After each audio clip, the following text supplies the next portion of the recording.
Dan itu switch-nya seperti itu. Tergantung kita mau untuk update atau enggak. Nah, sekarang kenapa sih kita ada dalam nanti gini, Kemdikbudristek sudah mengeluarkan panduan. Dikdasmen juga ada. Saya tunjukkan sedikit nanti bukunya, belum rilis, tapi sudah jadi. Oke ya. Ambilnya dari mana? Kerangka kerja AI dan pendidikan itu dari Sistem Pendidikan Nasional, kemudian ada pemanfaatan KA dan UNESCO untuk AI Kompetensi Framework for Student. Dua ini yang dijadikan pedoman pembuatan buku panduannya AI untuk guru-guru. Saya tunjukkan ya. Ini Bapak Ibu. Belum, nanti kalau udah jadi rilis resmi keluar macam-macamnya, Bapak Ibu akan punya. Ini nanti akan dibagi secara umum. Oke. Ada berapa halaman ini? 200-an sekian halaman. Oke. Jangan khawatir, nanti saya tunjukkan cara untuk menyingkat waktu mempelajarinya. Ya. Saya pikir sudah dikasih teman-teman, kalau belum nanti saya sisipkan. Jadi ini selanjutnya adalah research yang sekarang dikerjakan di MIT, sudah diunggah di archive tapi belum publish di jurnalnya. Ada 200 halaman juga. Studi ini membandingkan sebenarnya gimana sih kondisinya murid yang menggunakan LLM, search engine, dan satunya apa? Otaknya saja, brainware-nya saja. Makanya kalau saya ngajarkan adik-adik mahasiswa itu, perangkat komputer dalam programming itu bukan hanya dua, hardware, software, enggak. Ada satu yang paling utama, brainware. Brainware carry, kayak iso apa-apa. Jadi, tiga ini adalah penting. Nah, di sini dilakukan dengan apa Bapak Ibu ini? Ada yang pernah lihat? Ini disebut sebagai elektroensefalogram. Sinyal psikologis otak. Jadi kalau misalkan Bapak Ibu ini kelihatannya nggak ngantuk gitu ya, seandainya saya lupa tadi nggak bawa, saya punya alatnya. Namanya BCI, Brain Computer Interface. Jadi seperti banduk. Nanti Bapak Ibu pakai itu akan kelihatan. Bosen aku. Itu akan kelihatan. Nggak bisa ditutup-tutupi. Walaupun mukanya senyum, itu sinyal otak itu nggak bisa dibohongi. Jadi akan kelihatan interest nggak, boring nggak, gitu ya. Itu ada tingkat emosinya. Nah, di sini kita lihat nih sebenarnya kognitifnya bagaimana sih. Jadi di elektroencephalogram ini ada namanya alpha band yang digunakan untuk melihat. Kalau kita lihat gambarnya di sini Bapak Ibu, yang bekerja pakai otak semua nyala bukan? Kerja dengan aktif otaknya. Tapi yang dengan LLM bagaimana Bapak Ibu? Oh, santai ya. Yang nyala hanya berapa? Ini sedikit sekali. Nah, ini pakai apa? Bapak Ibu yang nyebutnya apa? Bah Google. Search engine. Search engine-nya tapi bukan yang sudah pakai AI Gemini itu ya. Tapi benar-benar dia search terus baca satu-satu. Ini lebih aktif juga. Sebenarnya saya sudah melakukan ini juga di kelas waktu etika, tapi saya tidak pakai alat. Saya cuma punya dua alat soalnya. Mahal di Indonesia nggak ada yang jual. Jadi saya pakai ini. Kebetulan waktu interview mahasiswa saya pakai ini tuh. Jadi kan interview untuk kemarin ya Digital Academic Leader, yang kebetulan saya dapat silver, itu mahasiswa saya pakai itu. Nah, dari jurinya sempat tanya, ini kayaknya gara-gara takut sama Bu Elia, jawabnya kayak gitu. Terus kan sinyalnya kelihatan Pak. Oh iya, jadi nggak bisa bohong, kelihatan dari sinyalnya langsung gitu. Jadi jujur atau enggak, perasaannya gimana itu kan ditanya ya. Bu Eli tuh jahat nggak sih? Gitu ya. Bu Eli tuh kalau ngajar kayak gimana? Nah itu keluar langsung, sinyalnya juga keluar. Setiap dia jawab, emosinya berubah-ubahnya kelihatan dengan detail. Nah, jadi kalau dari sini kita melihatnya seperti apa Bapak Ibu? Ada 54 peserta ya, menulis essay berulang selama 4 sesi. Nah, kalau kita lihat ini, temuannya bagaimana? Pengguna LLM cenderung mengurangi beban kognitif, ya kan? Nyantai kan? Yang aktif tadi hanya berapa? Sedikit sekali. Terus kalau yang menggunakan search engine bagaimana?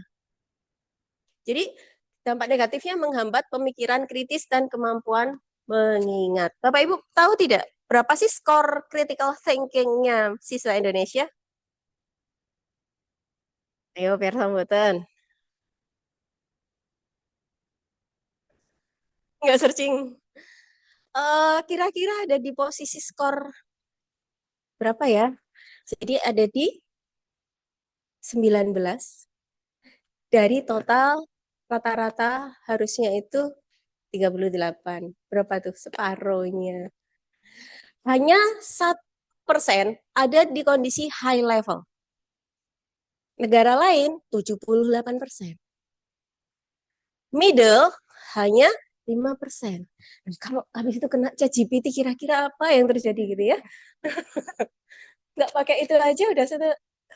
Nah, itu. Jadi itu juga yang ada di concern kami ya dalam membuat roadmap. Nah, sekarang kalau kita lihat di sini, apa sih masalahnya? Ya, perbedaan pola konektivitas otak menunjukkan keterlibatan kognitif yang lebih dalam penulisan tanpa bantuan AI. Nah, jadi nanti kita memang ngajarkan, tapi hati-hati. Kenapa sih saya ada di belakang gitu ya setelah diajarkan semua? Justru ini. Jadi jangan Bapak Ibu masih gayo AI. Saya agak nggak setuju dengan Bapak pejabat kita yang murid di kelas tiba-tiba disuruh membuka ChatGPT dah, coba ChatGPT aja itu. Aduh, AI itu bisa lebih baik daripada hal tersebut, itu maksud saya ya. Tanpa offense apapun ya, tidak ada tendensi apapun, tapi di sini Bapak Ibu minta tolong dong kalau murid-muridnya pakai AI itu digunakan hal yang baik. Nanti di panduan tadi ada contoh kasus kita kapan pakai AI, kapan enggak. Nah, di sini ya, bias yang diwariskan dari data train AI atau algoritma mesin pencari ini agak bahaya. Kadang-kadang hoax nih, datanya fiktif. ChatGPT itu ditujukan untuk menjawab semua pertanyaan. Kan menjawab semua pertanyaan. Nah, sekarang Bapak Ibu ibaratnya gini. Bapak Ibu nggak tahu sama sekali terus dipaksa jawab. Kira-kira yang dilakukan apa? Atau murid Bapak Ibu biasanya apa? Ngarang kan, ngawur gitu. Itu yang terjadi dengan ChatGPT. Sehingga disebut sebagai AI halu. Gitu ya, halusinasi AI atau bias. Kalau bahasa orang AI sering mengatakan bias. Ini ya.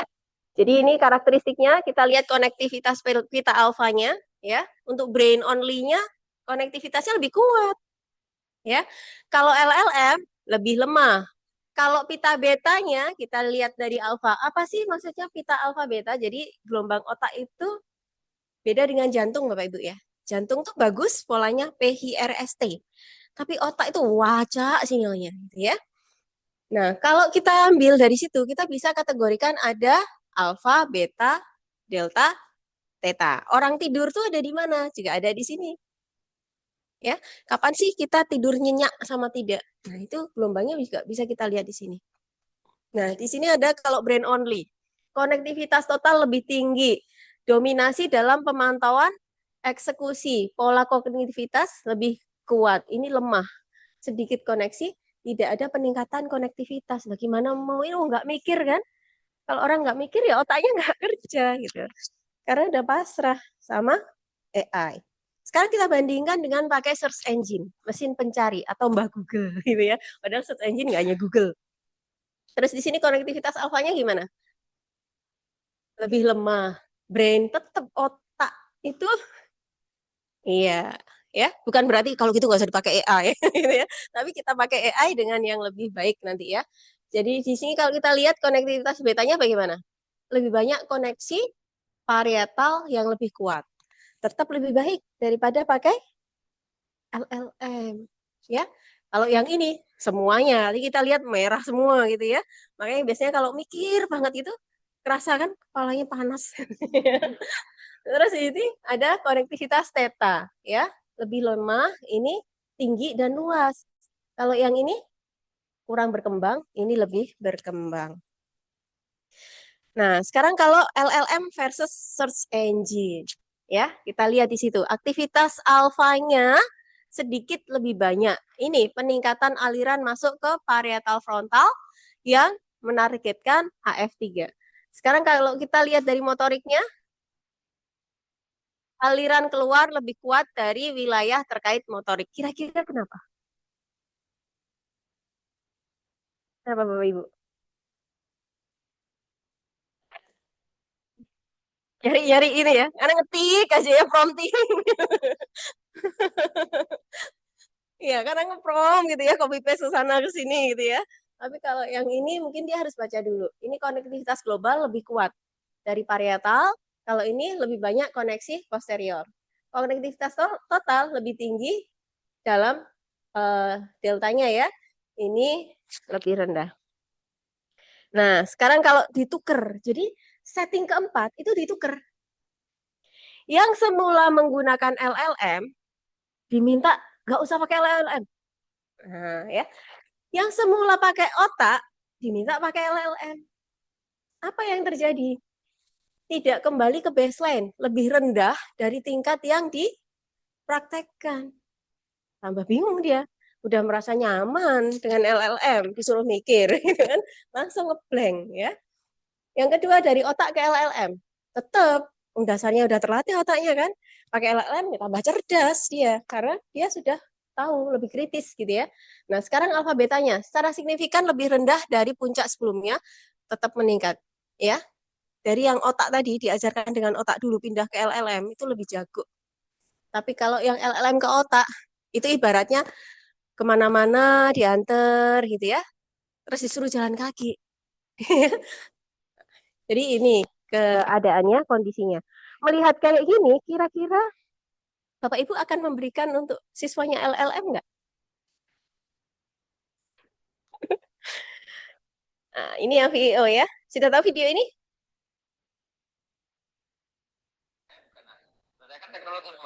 Sudah.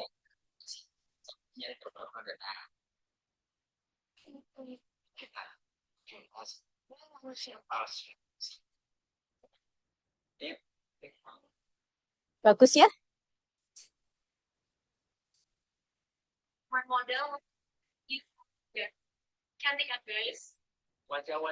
Orangnya nggak ada, karena itu generik.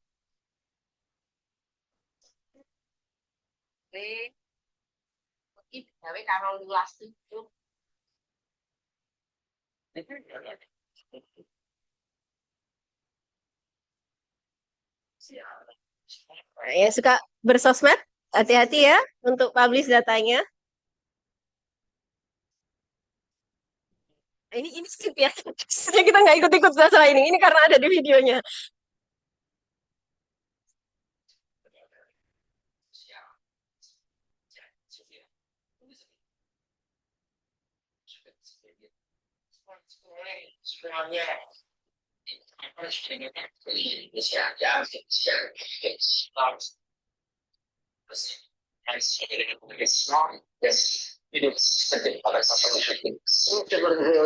Bukan soal regular perjanjian smart. Ini soal balas dan yang ini manusia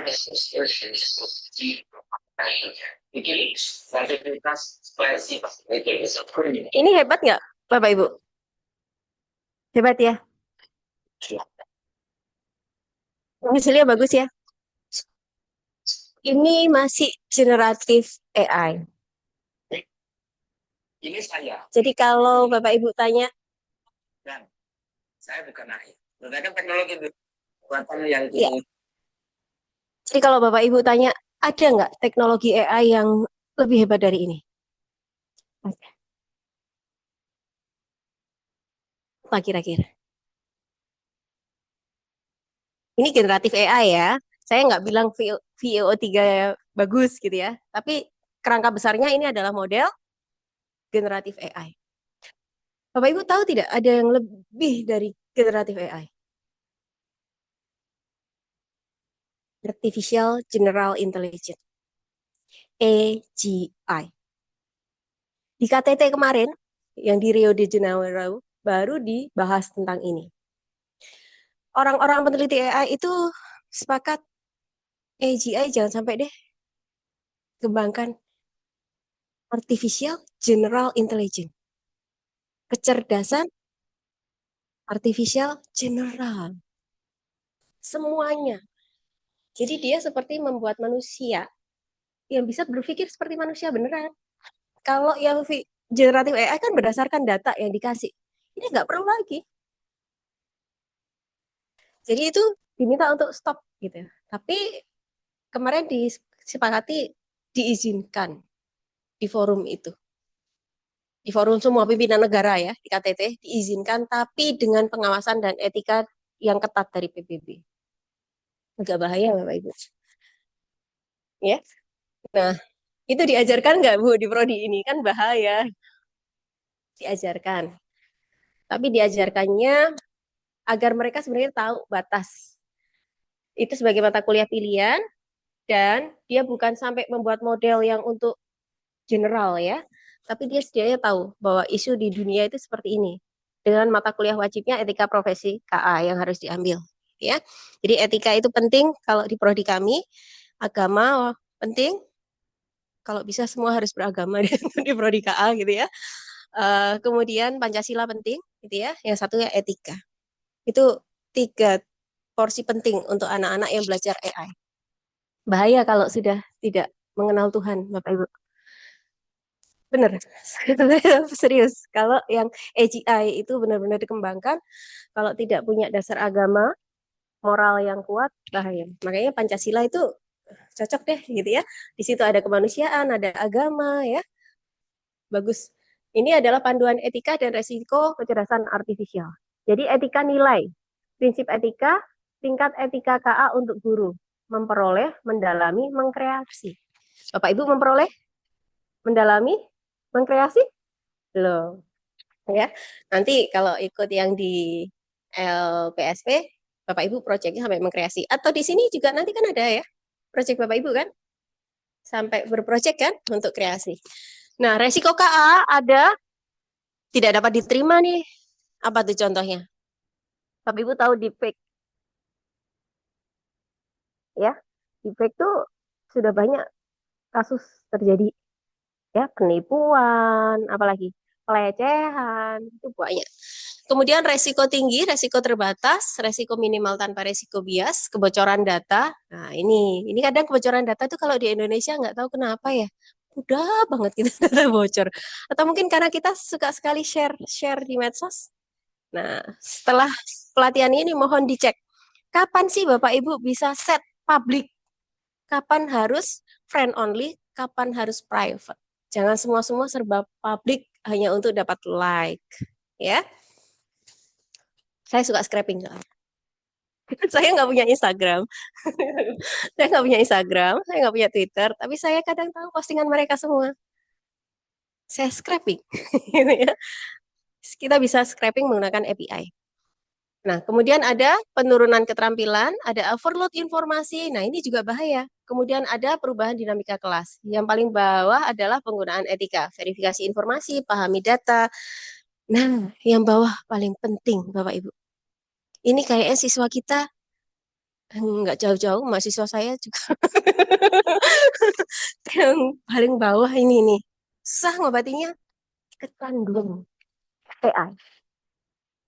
Nah, ini kerangka etika bahwa di sini ada kesadaran bias, privacy data, tanggung jawab, transparansi, hak cipta. Jadi AI itu kadang kalau tadi kan bilang, saya adalah manusia yang dibuat AI. Sebenarnya dikumpulkan dari apa sih? Foto-foto yang kita unggah kan? Nah, kadang ada segmen tertentu loh, ini kan punya saya. Nah, itu kadang ada copyright yang dilanggar di sana. Nah, ini yang sedang masih jadi pembahasan. Untuk masalah etisnya, kemudian ada transparansi. Nah, itu harus dipastikan terbuka. Kalau Bapak Ibu menggunakan AI, sampaikan. Dan platform apa? Jadi kalau di kami itu ada etika publikasi namanya. Kalau membuat artikel menggunakan AI harus disebutkan. Menggunakan AI-nya apa? Jadi bukan dilarang tapi disebutkan. Ya, porsinya seperti apa juga disebutkan dan harus ada klausul bahwa AI kami gunakan dengan sepenuhnya supervisi dan validasi dari penulis seutuhnya. Nah, klausul pentingnya ini. Jadi jangan hanya generate copy paste sudah, itu berarti kan nggak ada proses supervisi kita. Ya, terus habis itu bertanggung jawab. Jadi kalau ada kesalahan ya Bapak Ibu yang tanggung jawab. Jangan bilang itu ChatGPT soalnya. Nggak ada ya. ChatGPT nggak bisa dipenjara, tapi Bapak Ibu bisa dipenjara. Ya. Kemudian ada privacy data, kemudian ada kesadaran bias. Nah ini adalah karakteristiknya. Jadi ada prinsipnya adalah berpusat pada manusia, ya, bukan menggantikan.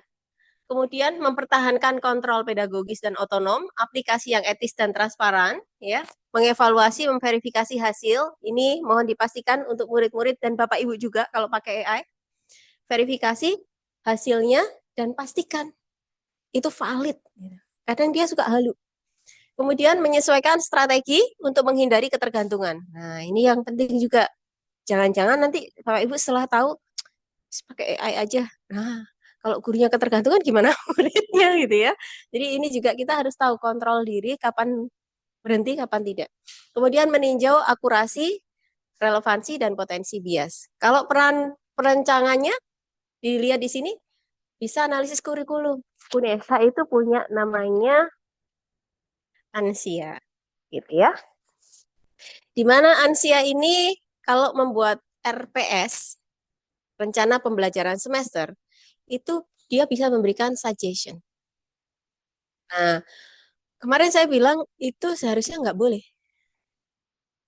kecuali dia tetap dalam guide. Kalaupun dipakai harus disebutkan, gitu ya. Nah, kalau Bapak Ibu mau memakai, ya berarti nanti hanya sebagai tools alat bantu. Dia bisa, AI itu bisa diminta untuk membuat desain pembelajaran lengkap, bisa, ya. Menyusun rencana pelajaran dan asesmen awal, mengembangkan materi dan referensi, bahkan ngoreksi kalau muridnya bikin IC, gitu ya. Bapak Ibu kasihkan toolsnya AI, saya nggak buka di sini. Bu Eli ada nggak SMA 15 di sini? Nggak ada. Nah, waktu itu saya pernah buka di sekolahnya Bu Eli itu. Ya, slide-nya udah beda saya. Udah setahun yang lalu ya Bu, ya hampir setahun yang lalu. Jadi, jadi kalau kita berikan di sana ya, itu nanti kita berikan IC-nya langsung dikasih komentar. Review sekian, sekian, sekian, sekian, nilainya apa itu bisa. Gitu ya. Nah, saya bayanginnya soalnya bikin pakai AI, muridnya pakai ChatGPT, yang ngoreksi AI, terus guru sama muridnya ngapain gitu ya. Kayaknya setelah itu nggak saya kasih lagi sekarang. Jadi kalau di sini untuk peran pelaksananya ya, pembelajaran yang dipersonalisasi melalui konten adaptif, ya, memfasilitasi lingkungan belajar yang kolaboratif, terus mengelola kelas, memantau partisipasi, menganalisis kinerja. Nah, mengelola kelas ini penting Bapak Ibu. Ini kan mengelola kelas kan. Mahasiswa saya itu kalau ujian di sini lebih lebih tertib. Mereka lebih takut diawasi kamera daripada diawasi dosennya karena kamera nggak kedip katanya. Kalau dosennya ngobrol dikit mereka rame, gitu ya. Terus di sini untuk peran penilaian. Nah ini silahkan nanti bisa dicek ya. Saya lebih menekankan cek plagiasinya dia, apakah dia dibuat AI atau enggak. Tahu ini? Ya, ini yang terjadi ya. Keren banget deh. Pakai LLM ternyata gitu ya. Ini adalah bagian yang boleh dan tidak. Nanti lebih detailnya di belakang ya. Hmm. Sebenarnya kenapa sih sekarang kita nggak dilarang aja ChatGPT? Enggak. Yang Bapak Ibu guru matematika ada di sini? Nggak ada. Oh, nggak ada. Ada yang pernah ngajar matematika? Nggak. Iya. Demo tuh guru matematika tahun itu. Gara-gara apa? Kalkulator. Ya. Nah, sekarang kalau demo karena ChatGPT kan sempat dihentikan di luar negeri waktu itu. Dilarang. Bahkan bukan hanya ChatGPT yang dilarang. Bahkan pengembangnya dilarang untuk train, stop learning untuk semua sistem AI. Diminta berhenti belajar 6 bulan. Padahal 6 bulan itu udah lebih pinter itu pasti. Ya. Itu suruh untuk stop learning. Nah, ini adalah yang ada di uh, apa? EU, Eropa, ya. Indonesia juga sudah punya. Sekarang semua negara punya aturan ini, bahkan roadmap-nya ada. Kalau di Malaysia itu nggak tanggung-tanggung, Bapak Ibu. Wah, Fakultas AI ada di sana, di UTM. Kalau di Malaya, departemennya AI. Jadi terbalik sekarang. Kalau di sana itu computer science ada di bawahnya AI. Jadi departemennya AI, prodinya computer science, data science, sistem informasi gitu ya. Bahkan kalau di UTM fakultas. Kalau di luar negeri lainnya, di negara lain, universitas. Ya memang khusus AI. Kalau di apa?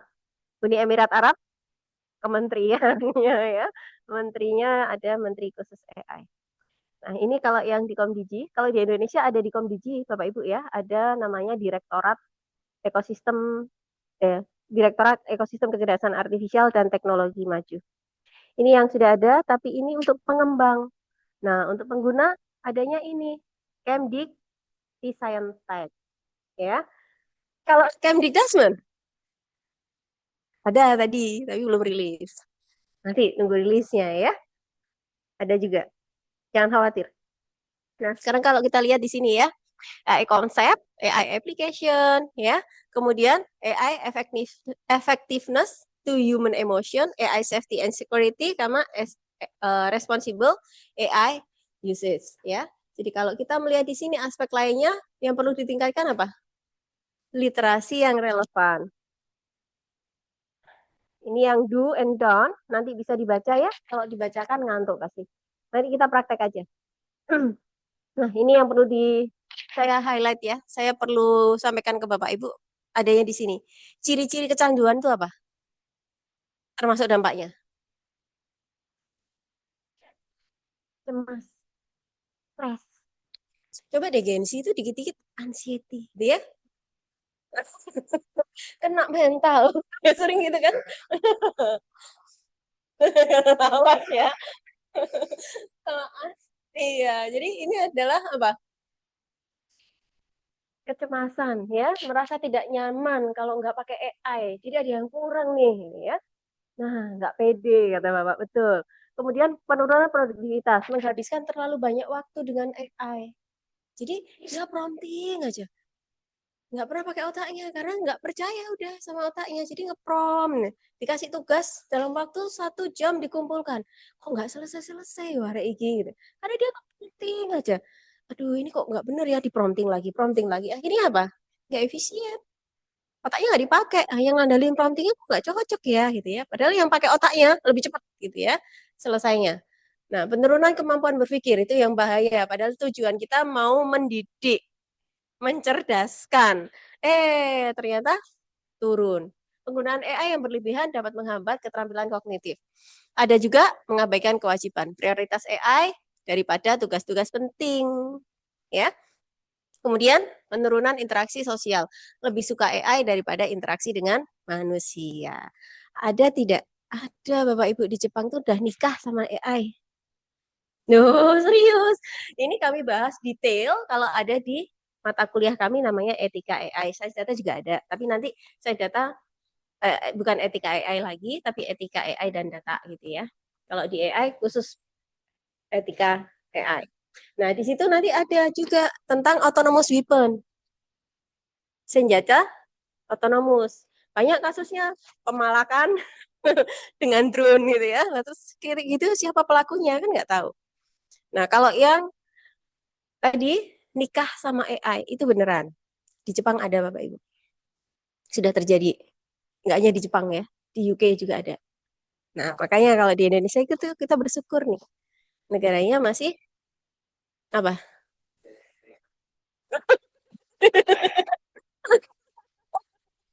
Aturan untuk menikahnya jelas kan, harus ada manusia.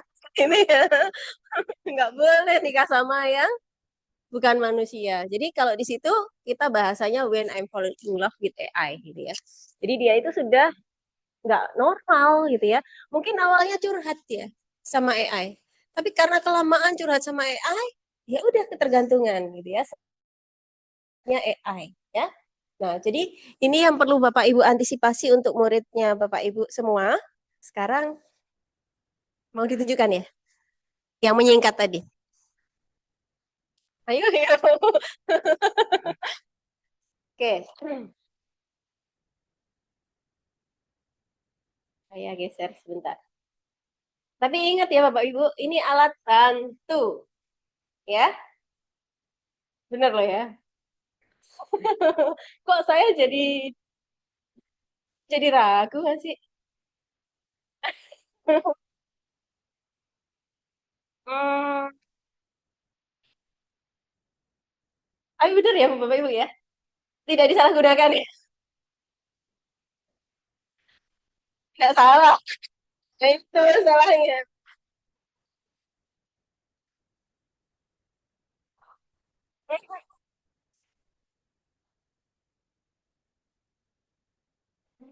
Nggak salah.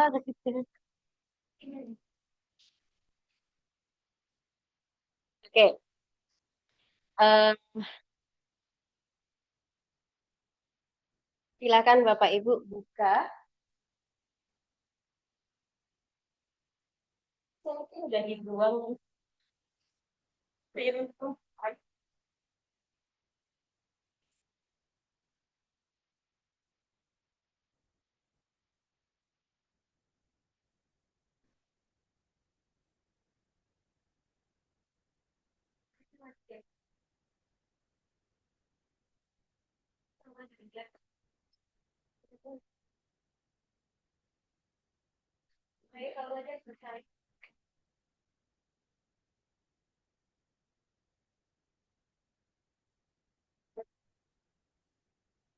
Kayak ini aja kalau gitu.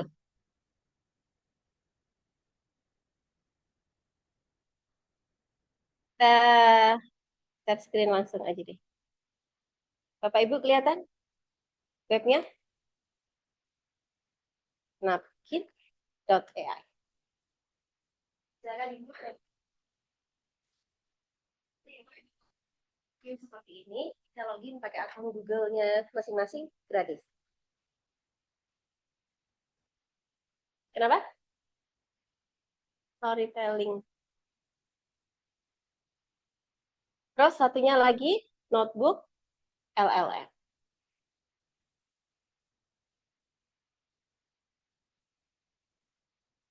Notebook ini produknya Google ya. Kalau Napkins enggak. Sekarang kita mau cari apa Bapak Ibu? Dari apa? YouTube? YouTube apa nih? Oh. Sosialisasi biasanya. Kemdikdasmen.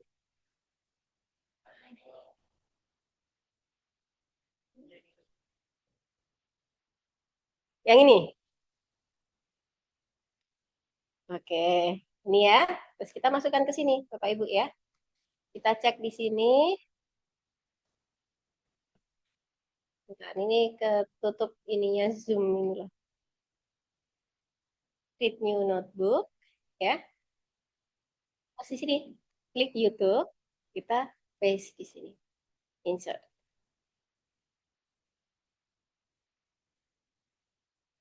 Kan? Kita cek timeline, mind map, brief document, FAQ. Nah, dapat kan? Apa sih isinya yang diobrolin di situ? Dapat ya di sini. Karakternya Ibu Soeharti, Sekretaris Jenderal, bla bla bla bla. Beliau menyampaikan sambutan sekaligus. Udah. Febri Kamdani, moderator acara, gitu ya. Sekarang kita cek yang mind map. Nah, yang diobrolin apa aja sih di sini? Definisi tujuannya apa sih? Klik aja. Oh, isinya. Cepat kan? Ya kan AI memang jadi asisten harusnya ya. Ya.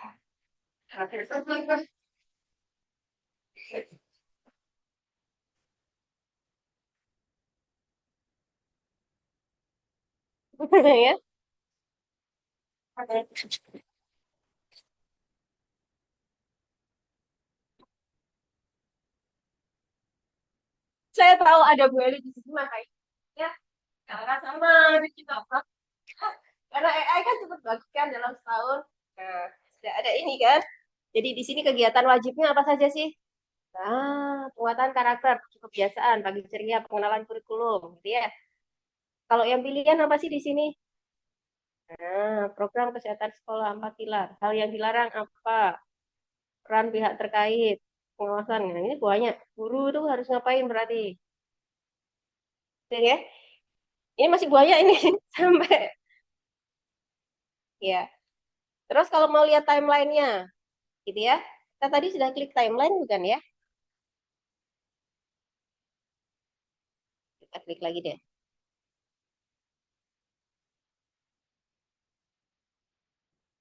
Nah, ya, di timeline-nya sudah ada nih, ya.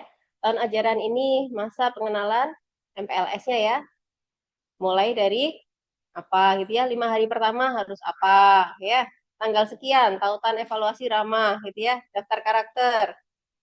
Nah, ini orang-orang yang mau menyampaikan. Sekarang kalau yang FAQ-nya seperti apa? Setelah dari sini, kita coba buat PowerPoint-nya ya.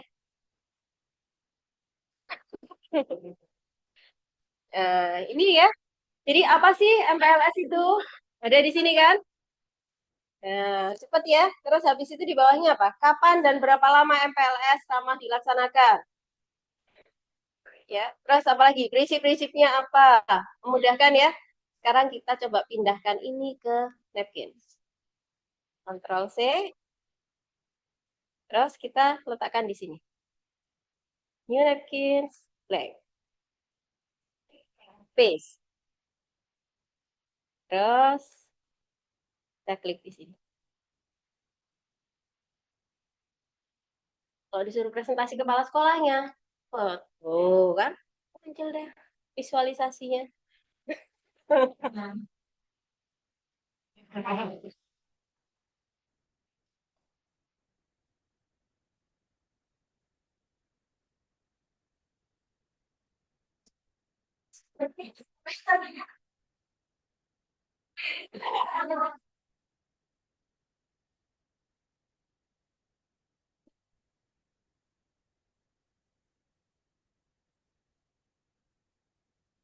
Jadi ini kita mau style yang seperti apa ada semua Bapak Ibu. Ini ya, style yang ini juga bisa, ini bisa, gitu kan? Semua sama gambar-gambarnya. Tuh, ini bisa diedit nggak? Bisa. Nanti saya tunjukkan. Nah, misalkan ini ya, udah saya mau ambil yang ini. Nah, stylenya pun kita bisa cari di sini. Mau style seperti apa, ya? Font hurufnya seperti apa? Misal saya klik yang ini nih, saya tinggal klik download script PowerPoint, mau light or dark. Nah, tinggal dipilih kan, download. Coba buka ya, download. Kita buka di sini. Nah, PowerPoint-nya bisa diedit nggak teksnya? Bisa tuh, bisa. Bisa kan?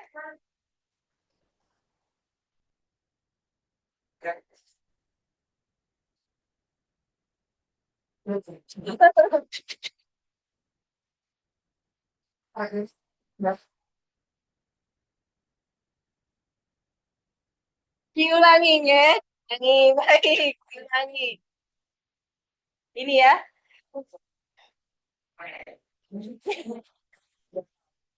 Buka, iya. Oke. Kita klik di notebook ya. Saya harus logout berarti.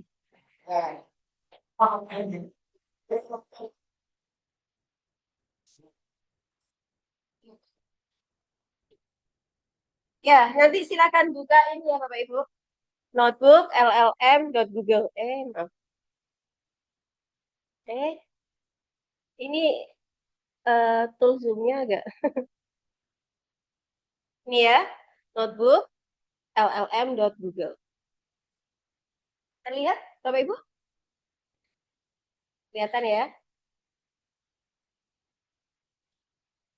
Sudah? Kalau sudah, tinggal try notebook LM. Ini diklik. Nanti bisa login dengan akun Gmail Bapak Ibu. Ya? Oke, saya login dulu.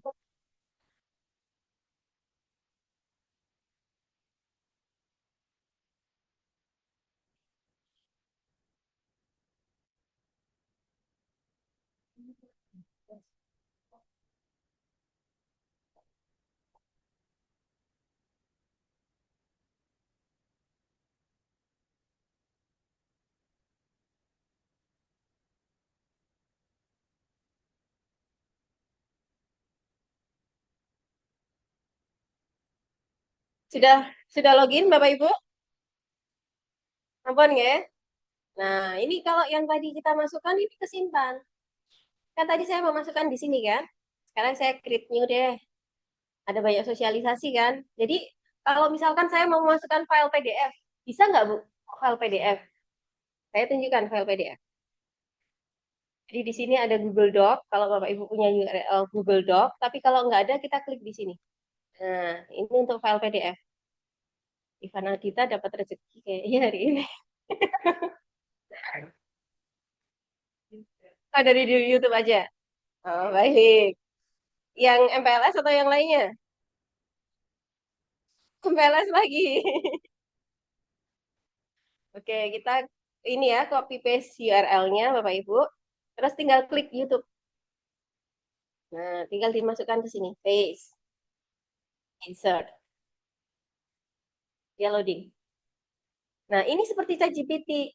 Dia Bapak Ibu tanya juga bisa di bawahnya. Di sini. Nah, ini kan udah muncul ya. Nah, seperti apa di sini ada sosialisasi. Ini bisa dimunculin semuanya. Selain yang tadi saya tunjukkan, ya. Jadi di sini di chat, Bapak Ibu mau tanya apa sih, bagaimana prinsip tujuan kebijakan gitu ya. Nah, ini bisa diklik, nanti dia jawab kayak ChatGPT, tapi ini dari data. ChatGPT kan orang kalir gitu ya. Tapi ini data URL yang kita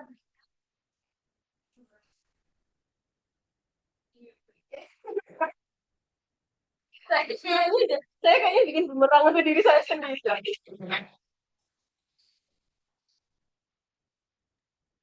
Jadi ilmu.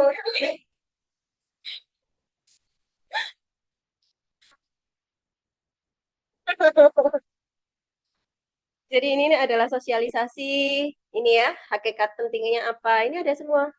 Nah, bagaimana peran pemangku kepentingan atau stakeholder? Tinggal diklik di sini. Kalau misalkan tadi mau lihat timelinenya, tinggal di sini. Kalau FAQ, ada di sini. Ya, saya klik untuk nanti ya, ya. Mungkin di sini nanti.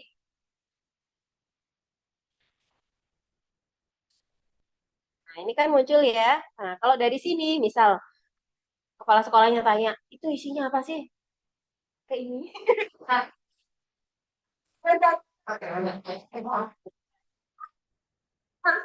ya. PowerPoint-nya terus teks tok gitu kan. Tuh, saya bikin PowerPoint-nya nggak teks Pak ini gitu ya. Tinggal ini di paste, masuk ke sini kan. Napkin tadi, napkins. Napkins.ai. Nah, Bapak Ibu bisa klik di bawahnya nih. Ini kan tadi sudah ya di atasnya. Kalau misalkan mau nambah gimana? Bisa diletakkan di bawahnya. Is, ya. Ini tadi yang LMS.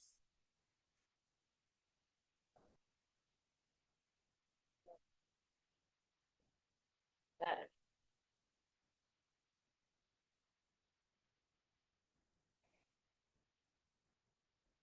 ya. Nanti kan di atas sudah ada tuh, di bawahnya kita bikin lagi. Ini bisa. Tuh, ya. Pelaksanaan MPLS ramah sangat penting gitu ya, menggembirakan, bebas dari kekerasan dan peloncoan. Ingat aspeknya gitu ya nanti Mbak Ivana kita. Nah, kalau misalkan saya nggak suka yang kayak gitu gitu ya, tinggal dipilih aja. Macam-macam ada. Bahkan ini ada custom, kita mau pakai gambar sendiri juga bisa. Di more. Banyak banget. Nah, cuma kalau yang kayak gini tuh, Bapak Ibu bekerjanya bisanya dengan koneksi internet yang lancar. Gitu ya. Nah, ini kan macam-macam ya. Bisa dipilih semua stylenya. Ya, bawah. Nah, misalkan saya mau pakai yang ini, piramid. Nah, ini juga bisa. Di sini pun untuk unduhnya bisa beberapa versi ya, Bapak Ibu. Ini tadi kan saya mau ekspor nih. Nah, saya ekspor ini ada pilihannya PNG kalau mau gambar. Kalau PNG berarti teksnya nggak bisa diedit. Tapi kalau mau yang ini juga sama image kan. Ini file PDF. Yang ini yang menyenangkan Bapak Ibu kan bisa diedit. Ya, karena kan untuk bikin slide. Nah, kalau yang PDF saya tunjukkan PDF. Oh,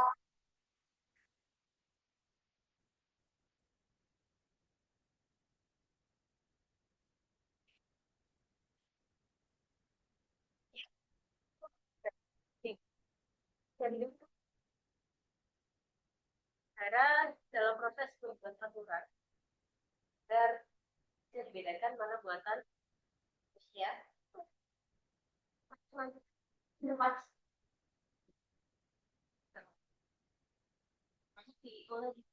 Ya orang tahu ini loh AI. Kok saya nggak bisa bedain loh, ini asli. Kita tahu ini AI. Jadi nanti kayaknya regulasi seperti itu dalam proses penggodokan. Oke? Nah, sudah Bapak Ibu? Gampang ya?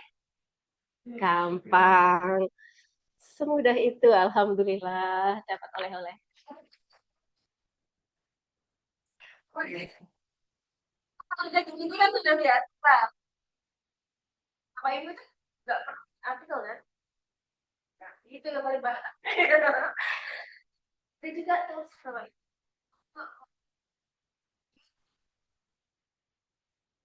Kita suka nangkep. Tapi ini juga yang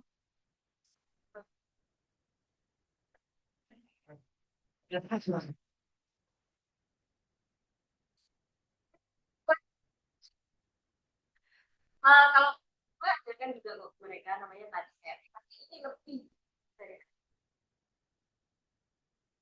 saja dan Bapak Ibu cari typeset ya. Testing kelihatan juga dulu. Banyak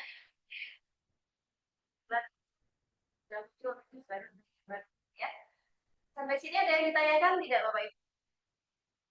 Tidak ada? Biasanya bikin mungkin Bapak Ibu perlu yang lain, file gitu, perlu didemokan? Nggak perlu? Iya. MPLS itu ada buku panduannya tidak? Oh, tidak. MPLS 2025. Ini, bukan. Ini, buku saku ini. 2024. Atas sendiri. Aduh, webnya kok agak-agak, jangan yang di sini. Ini ya, sama. Ini. Kenapa? Yang di atas ya.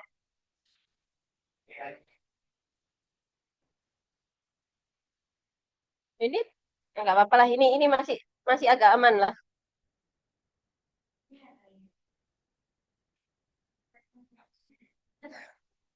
Untuk yang SMK, SMA. Tapi kok nggak bisa diklik ini? Terus nih tadi ya. Ini nih ada. Oke, kita unduh ya. Nah, ini kan ada di Google Drive ya. Coba kita masukkan yang versi Google Drive. Tadi kan ada kan yang Google Drive tadi.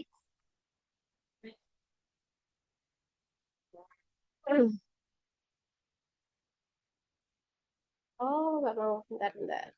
Saya unduh aja yang ini.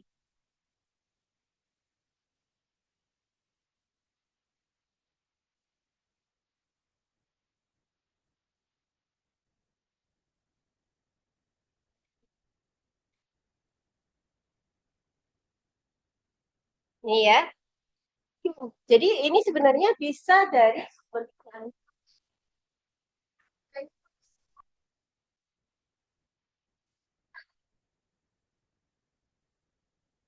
juga bisa. Kalau misalkan saya hanya tahu bukunya saja, ini ya, maka ini bisa muncul nanti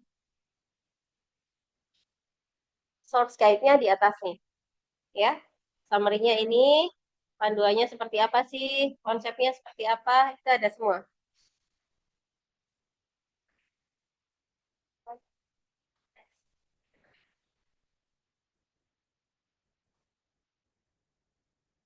Nah, ya. Makanya Bapak Ibu, kalau biasanya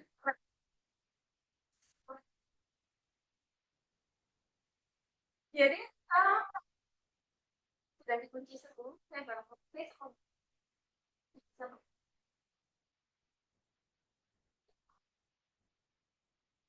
dan banyak yang saya tidak tahu. Ya, pakai apa? Saya kan bagus ya. Saya kasih urutan 1, 2, 3, 4. Siapkan papan tulisnya bersih, tidak siap semua, nggak ada gadget ya. Terus. Jadi mereka padahal proyeknya bikin program presentasi, tesnya tulis di papan tulis, nggak. Itu juga tanya ini satu, jawab satu. Kalau di kertas, iya, tapi kalau ditanya langsung di depan, ya keluar otomatis itu ya. Itu makanya lama ceknya walaupun satu kelompok ya, satu kelompok itu bertiga, kami ngeceknya kayak gitu. Berat gitu ya. Kalau project bed itu berat. Ya mau nggak mau eranya seperti itu. Ini ya, Bapak Ibu ya. Jadi bisa kan? Semudah itu. Kalau mau digabung dua-duanya bisa nggak Bu? Bisa. Tinggal di double klik aja dua-duanya ya. Terus dibuat di situ FAQ-nya. Bahkan ini Bapak Ibu bisa loh bikin percakapan 2 orang. Kayak podcast. Ini ada fitur ini station ada 2 orang dan guys bahas dokumen Bapak Ibu ya. Semudah itu membuatnya. Nah, jadi ini panduan lengkapnya ya. Oke, silahkan dieksplorasi tapi digunakan secara beretika. Dan pastikan gurunya tidak dibuat, gurunya juga tidak kesakitan. Saya khawatir nanti. Wah, banyak banget sih ya. Saking senangnya, hari semua di Korea, terus besoknya ngajar blank. Ya. Jangan sampai seperti itu. Oke, Bapak Ibu, ada yang ditanyakan? Tidak ada?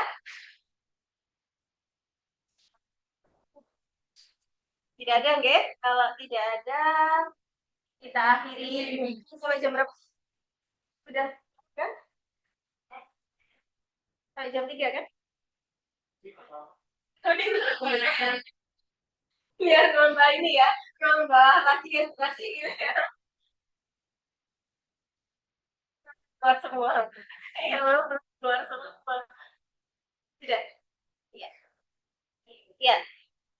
Kalau tidak ada yang ditanyakan, Bapak Ibu, karena saya di penutup yang paling akhir. Setelah ini Bapak Ibu dapat tugas kan? Oh, iya. Ada penugasannya kan? Oh, ada. Oh, oke. Jadi ada penugasannya. Cuma kan karena yang nanti saya terakhir bukan saya, cuman kayaknya ya. Jadi nggak apa-apa, nggak akan seperti mahasiswa saya kalau saya nilai. Jadi untuk dapat sertifikat itu kan berarti Bapak Ibu harus mengikuti semuanya. Kalau nggak salah sempat ditanyakan Bapak Ibu mau studinya ketemu lagi luring pas proyek kapan? Amin. Oh berarti semalam saja proyeknya. Keren. Oh tapi jangan-jangan nanti pakai not.